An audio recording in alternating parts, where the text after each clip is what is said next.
আমার রেভিনিউ খাস ভাঙিছা খালি পাট্টার মাটিত সোমাম আর তোমাক এদিন হলেও আমি এই খাস মাটিত ওলাই লৈ আহিম। খাস মাটিত তোমালোকে বসবাস কৰিব লাগিব।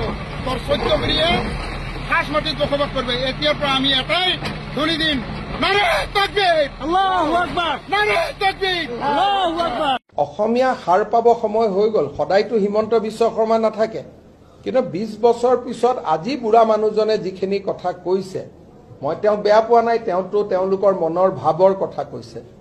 তেওঁ শত্ৰুতামি কৰি লাভ নাই। তেওঁ অসমত বাস কৰা মিয়া মুছলমান মানুহখিনিৰ মনৰ কথা কৈছে। আজি বৰপেটা, বঙাইগাঁও, হোজাই, যমুনামুখত কিমান আমাৰ ছোৱালী ডেইলি লাভ জেহাদৰ আক্ৰমণ হৈ আছে। আগতেতো কোনো মুখ্যমন্ত্ৰী এইবোৰ কথা ক'বই ভয় কৰিছিলে। আজি মই কওঁ কাৰণেহে আলোচনা হৈছে। আগতেতো সকলো মুখ্যমন্ত্ৰী ইমানে ধৰ্ম নিৰপেক্ষ হ'ব খোজে যে এইবোৰ কথা ক'ব বেয়া পায়।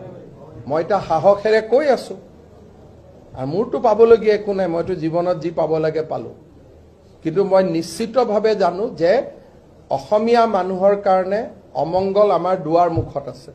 নারে তাকবীর, আল্লাহু আকবার, নারে তাকবীর, আল্লাহু আকবার। হেমন্ত বিশ্ব শর্মা তোমার প্রক্রিয়া দিছিল। আজি আমার রেভিনিউ খাস ভাঙিছা খালি পাট্টার মাটিত সোমাম আর তোমাক এদিন হলেও আমি এই খাস মাটিত ওলাই লৈ আহিম। খাস মাটিত তোমালোকে বসবাস কৰিব লাগিব। তোৰ 14 গুৰিয়ে খাস মাটিত বসবাস কৰবে। এতিয়াৰ পৰা আমি এটাই ধ্বনি দিম, নারে তাকবীর, আল্লাহু আকবার, নারে তাকবীর, আল্লাহু আকবার। আমি মাটি বাড়ি সব বিক্রি করি এদিন কামাই রোজি রোজগার করি আমি পাট্টার মাটি কিনিলাম। আর এই পাট্টার মাটি কিমান লাখ লাখ টাকা, কোটি টাকা হলো আমি কিনি লৈ কেনে তোমার ঘর পর্যন্ত আমি কিনিলাম। তাৰপিছত তোমাক পাট্টাৰ মাটি এৰাই খাস মাটিত বসবাস কৰিবলৈ আমি বাধ্য কৰাম। তেতিয়া চাম আপোনালোকৰ কি। আজি হয়তো মই মৰি যাম, মোৰ ল'ৰা ছোৱালীয়ে মোৰ নাতি পুতি হলেও তোমাক খাস মাটিত ব্যৱহাৰ কৰিব দিব।